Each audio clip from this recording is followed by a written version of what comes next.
I'm Dr. Felicia Ferrara. Today we're going to talk about personality disorders again, cluster B, this time borderline personality disorder. Have you heard the term? Possibly, maybe not. If you have met somebody who has a borderline personality disorder, you'll usually know it because the influx of moods and different attitudes and demeanor is pretty drastic. Pretty much interpersonal relationships are really the blunt of the problem. They're always inconsistent. Moods may be up and down, emotions can flare up and with outbursts at a moment's notice. If you do anything slightest that is not regarded by that person, they usually erupt and you'll end up with a scene and chaos in the home if that's the case. But basically this stems from their own self-image issues, and they can be very impulsive. They may be overcritical of themselves. You sometimes see this in early childhood or early adulthood, for sure. Overall, amongst the general population, the prevalence rate is not very big. It's 1.6% to 5.9%. And if you're in typical programs, that population is different. Usually about 6% of the persons in programs, but then another 20% across populations that might be going to outpatient therapy. Now, why do we call it borderline? Borderline is because they're at the border of typical functioning. Maybe they hold down a job, maybe they do support themselves, maybe they run a house, apartment. But the truth is everything's a strain. Everything is somewhat haphazard as far as how it's done. Very often they can have psychotic symptoms with them in extreme cases as well. And that may increase when they become stressed. So as their work environment gets tougher, as their relationships are more strained, more pressure comes, overall mental health functioning deteriorates. So the idea is to really keep them as positive as possible. If you were trying to intervene with a person with borderline personality disorder, you'd very much like that person to maybe develop some insight as to their own problems. Usually they don't have insight. It's all about me, and what you did to me versus what I'm doing to you. So it's different than the antisocial personality disorder in the sense that the person just is almost subconsciously doing this because of their own insecurities, their own sense of neediness. And these are things that may provoke impulsive behavior, and it can improve as people mature into 30s and 40s, but very often it's pretty much the life diagnosis, unless they gain some tremendous amount of insight in therapy, which hopefully they would. But it's hard to build a good rapport and interactive session with clients with borderline disabilities because it's always there. There's so little trust for other people, and that same hysteria just keeps coming up. So whenever you may say something that's even mildly distasteful to them, that becomes a huge antagonistic interaction, and that can provoke them not to return to therapy. So it's very delicate. It's very difficult for the treating therapist. But because of their ups and downs with their moods, it's also very easy for them to become addicted to different substances, always looking for a quick way out to change the mood. They can develop into antisocial personality disorders, depression, or bipolar disorder. So all that needs to be ruled out. And you do that by, of course, gathering a history of the person's different interactions. Borderline personality disorder, other issues may arise. I mean, their entire self is kind of fragmented, their self-ego. So there may be gender identity issues. There may be an increase in other mental health issues because the stress just keeps wearing people down. And there can be full-blown mental health issues that develop. The problem, of course, is so little insight and inability to develop insight if they do not stick with a therapy program long enough. You know, it's one thing to identify a problem. It's another thing to have the fortitude to stay and work through it. It's not easy. It is difficult for no matter what you're going to therapy for, but it's one of those things that need to be done in order to come out a more fulfilling life in the end. What are chronic criteria for persons with borderline personality? Well, for instance, they have a very frantic fear of abandonment. So if you're dating somebody with borderline personality disorder and you suddenly disrupt it and you break off the engagement, the reaction is huge, can be very huge, including, seeking revenge. So this person had been fragmented at some point in their life for whatever happened in the past, in the childhood, or the way they were raised, or the way they interacted with the environment. And so that they never develop a whole entire psyche that's all together.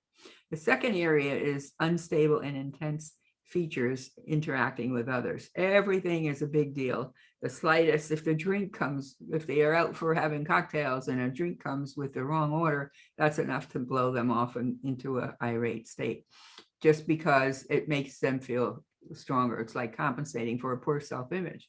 The third area is also an identity disturbance, a poor self-image, poor sense of self. So always trying to compensate, always trying to up one other people, always trying to get that loving attention that they crave for. So borderline can be fragmented very quickly if somebody critiques or revokes or antagonizes them in whatever way that is. Okay. Number 4 criteria is impulsive shopping, impulsive sexual interactions, maybe sexually promiscuous. Substance abuse may be overindulged with, and more prone to overindulge no matter what the area is. Gambling, sex, drugs, you know the deal, rock and roll, all those things that actually fuel even greater symptoms in them instead of helping. So a lot of people turn to drugs thinking that's going to help their disorder, but in fact, it makes it worse in the long run. So yes, impulsivity is a big problem with self-control. Okay, the 5th criteria is that they have incensed gestures, threats to their own self. For instance, they may hurt themselves, they may cut themselves, they may dig on themselves, they may make suicidal gestures. Not so much that they want to do away with themselves, but they want to be reassured by surrounding loved ones that somebody cares. So those are things that can happen no matter what. Some people say it's environmental, some people say it's innate in the person, the way they were born, but these borderline reactions are very frustrating for everybody. They never feel fulfilled and their loved ones never feel fulfilled. Okay, and then 6th area is that they always get overexcited. Everything is intense. Their intense reactions to something, if they're angry at you, can last for minutes and hours or days. So it can go on for days. So if you have a person in your household, it could be your partner, it could be child, or an adult child. And if you have someone who's borderline personality, there's no winning. You're going to always be tested to the limits. And so that's very frustrating for the people around them, regardless how much you love them anyway. But you can't get past that, their own sense of insecurity. Okay, 7 is chronic eruptions. That means constantly going on. There's constantly an eruption. Could be 2, 3, 4 a week. Could be 2, 3, 4 a day. So a lot depends on how severe their situation is. And then the 8th area that's also a concern is the inappropriate intensity of their anger, no matter what it is that provokes them. They have no self-control, and they may or may not see it because they're so absorbed with their own problems, they don't see how this is affecting the other people.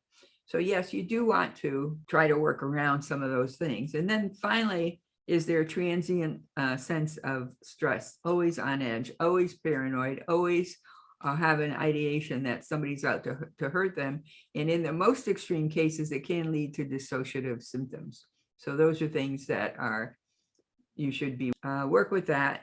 And persons who have that in your household, it's important for the caretaker to possibly get their own set of counseling to see how to handle this, kind of get a reality check on what's going on. How can I help my loved one cope? How can I help my loved one make better decisions? How can I help them with self-control and gain better judgment, better insight? Very often they may have a sense of grandeur where they're above others, but other times it's the fear of abandonment, separation, or rejection. So many fears arise and they're very intense, but the abandonment fears are the worst, that the person's going to leave them. So when in fact it does happen, if it's a dating relationship or a marital relationship, and you finally leave that person because you're tired of all the moods, you're tired of all the disruptions, you've had enough, I'm gonna go. And that's what the people end up doing. So when you criticize them, they interpret it as if they're bad and they didn't fulfill your wishes, they didn't get your approval. So that is it's an irony of it, because in one hand they're provoking you so they can't get your approval, and the other hand they're upset because you're not giving them their approval. In school, they're likely to have had a lot of underachievement. They're likely to have dropped out, sometimes just at the very serious, maybe 11th grade, when all they had was a little bit more to go. And so they have this own self-sabotage kind of a reaction to things. So anything that happens in school can upset them. They're tired of it. They're going to quit.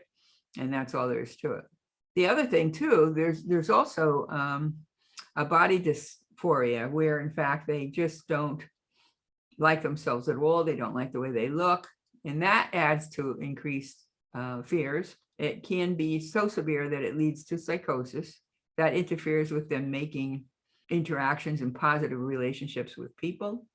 Many times they can resort to their pet instead. Maybe the dog or a cat is something that they know is going to love them when they come home, no matter what. And so they find solace in that regard. So they might relate better to animals than they do to people. Okay, so these are things that you need to keep in mind if you're offended by them, because it's part of that syndrome that goes along with a borderline personality disorder. Very often, unfortunately, the depression and the self-abuse and self-sabotage can lead to premature death. And that's because the person gets so upset and so intense. And don't forget, there's impulsivity. It's a bad combination. So when they get upset, they may not be able to have the self-control to stop it. They may have just wanted to make a gesture, but they may actually end up accidentally really committing suicide or something of that nature. Very extreme. Very different than the manipulation that antisocial personality disorder uses, because antisocial persons are doing it for personal gain. They want something from you, money, a car, a gain, company. But the borderline personality person is looking for manipulation of their caretaker, but it's more for getting their approval, getting the love that they so feel they missed out on. The actual process for them is actually very painful as well. So they're overly self-critical, overly demanding of all the relationships. So anybody who is working with them will know it pretty soon that it's a very trying relationship. You need to almost walk on eggshells with a person who has borderline personality disorder. And the thing about it is, again, it's borderline where the person's not exactly clinically ill, and not to the point where they need supervision, but they're definitely right up there on the scale where it's just ill enough to drive everybody around them kind of crazy and provoke malfunctioning on their part. So they make life harder for themselves. So the first thing you would want to do with somebody who's borderline personality disorder, you would want to have therapy to help them gain some insight into how their behavior affects others. That's a tough one, but there are means to do it. There are ways to interact, and that's a whole nother video of a treatment plan. How would you help somebody with borderline personality disorder? You definitely want to use as many hands-on kind of experiential activities as you can. Verbal talk doesn't always do it. Sometimes you have to demonstrate, whether it's artwork, genograms, diagrams, future planning, and also a video of the person when they're having their irate fit. Nobody wants to see themselves acting like a out of control child having a tantrum. So very often something like that can help in therapy, where they gain insight as to how or why they acted that way. Okay. Self-control issues, that's something to work on as well in counseling. So there's a whole step process of working out what we call a treatment plan and objectives for what you're going to do in therapy and help that person. So with that in mind, that is the scenario for the borderline personality disorder. Not pretty, but there are at least 9 major criteria.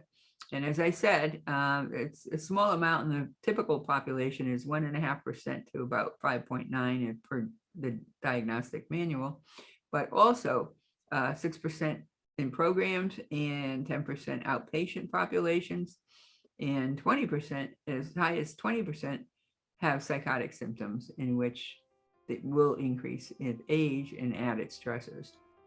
So if you have someone that you're concerned about, by all means, there's resources listed below, and we hope that you enjoy this talk. If you liked it, please give us a thumbs up or subscribe to our channel and check our resources below, please.